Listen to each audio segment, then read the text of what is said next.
तो पिछली वीडियो में हमने देखा था कि कैसे चियोन पर अटैक होता है, कैसे उसे नैनो मशीन मिली और किसने उस पर अटैक कराया था। अब आगे इस चैप्टर के स्टार्ट में हमें दिखाया जाता है कि चियोन किस चीज को लेकर नर्वस है और वो बाहर की ओर देखता है और हमें बताया जाता है कि आज वो दिन है जिस दिन चियोन अकेडमी ज्वाइन करेगा। और फिर हम गार्ड जैंग को देखते हैं जो कि अपनी मार्शल आर्ट्स की प्रैक्टिस कर रहे होते हैं और चियोन सोचता है कि क्या ये अच्छा नहीं होगा कि मैं जैंग डैगर टेक्निक सीख लूँ। फिर वो खुद की बात को काटते हुए कहता है कि नहीं, अगर मैंने ऐसा किया तो बाकी के 6 क्लैंस को मेरे को अकेला नहीं छोड़ेंगे। मैंने कसम खाई है कि मैं जब तक एकेडमी ज्वाइन नहीं कर लूँ तब तक मार्शल आर्ट्स नहीं सीखूंगा। हमें नैनो की आवाज़ सुनाई देती है जहाँ वो कह रही होती है कि मास्टर, क्या आप चाहते हैं कि मैं गार्ड जैंग के मूवमेंट्स को स्कैन करूँ। और ये सुनकर चियोन थोड़ा हैरान हो जाता है और पूछता है कि क्या तुम ऐसा कर सकती हो। और नैनो कहती है हाँ। तो चियोन कहता है कि इसका मतलब तुम गार्ड जैंग की टेक्निक्स को कॉपी करके मेरे ब्रेन में ट्रांसफर कर सकती हो। और नैनो कहती है कि हाँ, ये हो सकता है। मेरे प्रोग्राम में अभी भी बहुत से मार्शल आर्ट्स है, मैं अभी उनको आपके ब्रेन में भेज सकती हूँ। और चियोन सोचता है कि क्या ये सही है, मैं गार्ड जैंग की टेक्निक्स को स्टील कर लूँ बिना किसी परमिशन के। फिर वो आगे कहता है कि आफ्टरनून में वो अकेडमी जाने वाला है, उसे ऐसी चीज़ों की ज़रूरत है खुद को वहाँ प्रोटेक्ट करने के लिए।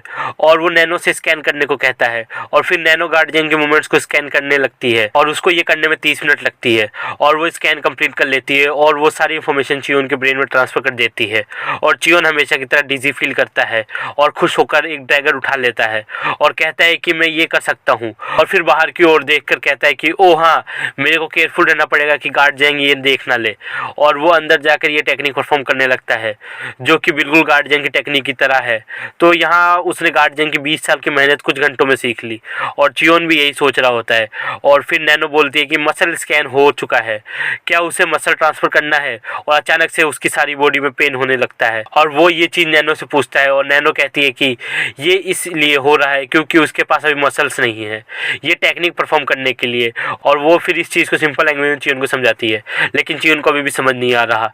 और फिर नैनो कहती है कि क्या आपको मसल ट्रांसफ़र करना है और ये कुछ घंटों में हो जाएगा। और चियोन सोचता है कि अगर ये जल्दी हो जाएगा मेरे पास टाइम रहेगा अकेडमी जाने के लिए। और नैनो कहती है कि इसमें बहुत पेन होगा तो एनेस्थीसिया का यूज़ किया जाएगा। और नैनो कहती है कि क्या तुमको बिना एनेस्थीसिया के इसे यूज़ करना है। और चियोन कहता है कि अगर मैं हैंडल ना कर पाया तो मेरे को एनेस्थीसिया दे देना। और मसल ट्रांसफर शुरू हो जाता है और चियोन को पहले 1 सेकंड में इतना दर्द होता है कि नैनो उसे एनेस्थीसिया दे देती है।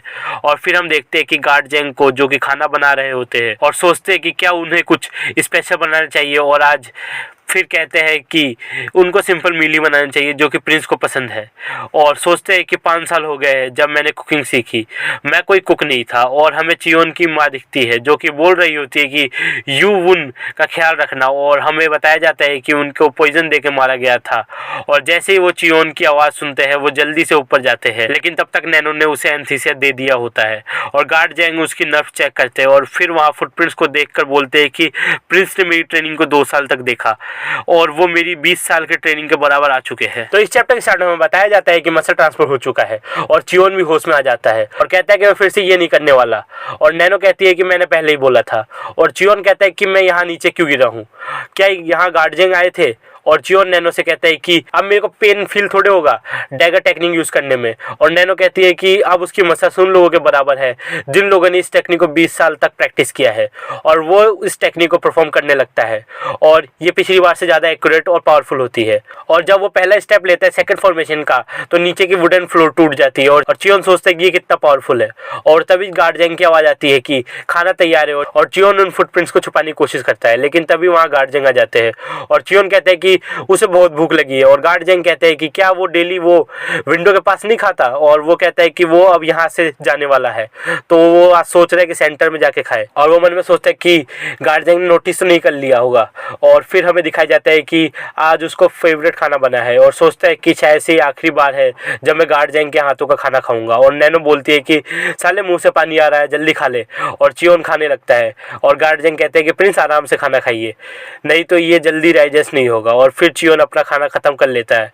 और गार्डजंग कहते हैं आपने मेरी डैगर टेक्निक कब सीखी, और चियोन हैरान होकर कहता है कि ये क्या बोल रहे हो आप। और गार्डजंग उस फुटप्रिंट को देख कर कहते हैं कि ये फुटप्रिंट मेरी टेक्निक के सेकंड फॉर्मेशन से बनी है, तो मैं गलत नहीं था।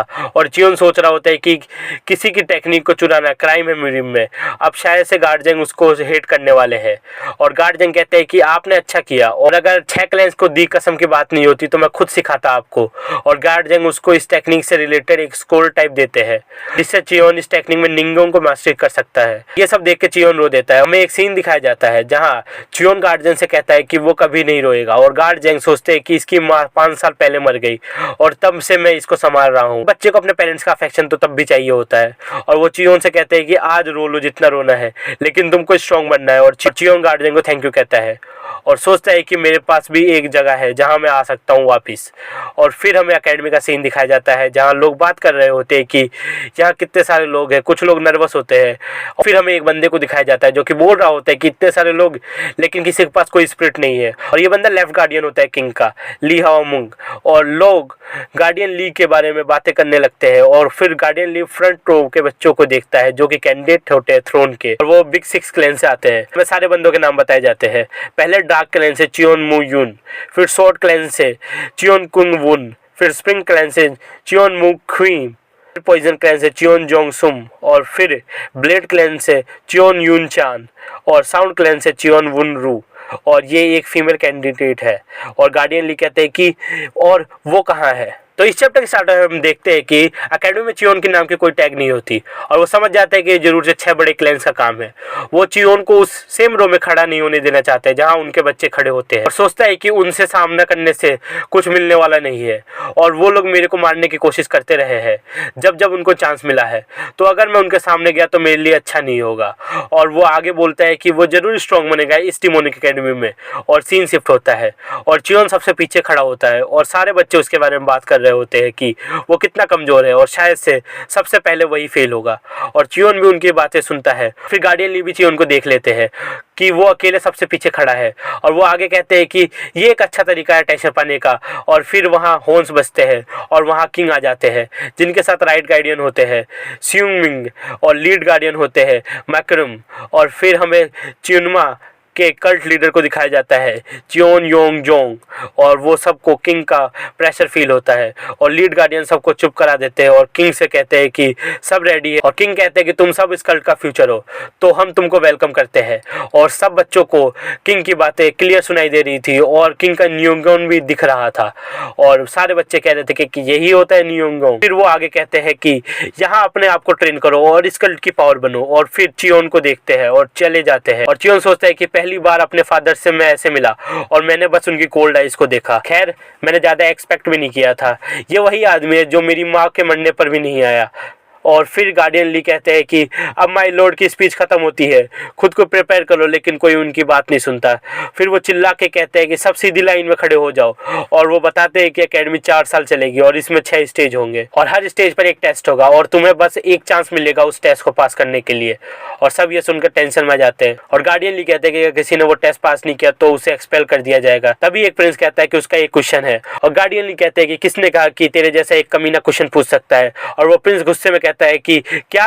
और गार्डियन ली कहते हैं कि ओ तुम्हें प्रॉब्लम है कि मैं तुम्हें कमीना कह रहा हूँ, यहाँ आते ही तुम्हारे सारे प्रिविलेज खत्म हो जाते, क्या तुम्हें अभी कभी एक्सपेल होना है। और बाकी के प्रिंस हंसने लगते हैं, और वो सॉरी बोलता है गार्डियन ली को। और ली आगे बोलते हैं कि ये अनफेयर है कि तुमको एक चांस दिया जाएगा 6 स्टेज क्लियर करने के लिए, लेकिन स्पेशल बेनिफिट्स उनको ही दिया जाएगा जो कि नेक्स्ट स्टेज पर पहुंचेंगे। और पहला बेनिफिट है ब्लैक ड्रैगन बॉल, और ये बॉल कंज्यूमर को 20 साल का निंगन देता है। और चियोन सोचता है कि 6 स्टेज अभी मेरे पास निंगन नहीं है, लेकिन मैं इनको क्लियर करके ये ले सकता हूँ। और गार्डियन सेकंड बेनिफिट के बारे में बताते हैं, जो कि है सीक्रेट लाइब्रेरी का एक्सेस, जिसके 5 फ्लोर है। हर स्टेज को कंप्लीट करने पर उनको एक फ्लोर पर भेजा जाएगा कुछ समय के लिए। और चियोन सोचते हैं कि ये चीज निंगन से ज्यादा इंपॉर्टेंट है। और गार्डियन ली कहते हैं कि तुम लोग अगर मर के वापस भी आ जाओ ना, तब भी तुम 5th फ्लोर तक नहीं पहुंच पाओगे। और इसी के साथ ये वीडियो खत्म होती है। और पिछली वीडियो में आप लोगों ने लॉन्ग वीडियो की डिमांड करी, तो वो मैं अभी के समय नहीं ला सकता क्योंकि मेरी तबीयत अभी खराब चल रही है, एंड मैं बड़ी मुश्किल से ये वीडियोस भी रिकॉर्ड कर पा रहा हूँ। सो इन फ्यूचर से ऐसे लॉन्ग वीडियो लेके आऊँ तो मिलता हूँ ऐसी किसी इंटरनेट की गली में। तब तक के लिए bye bye and keep watching Story nation.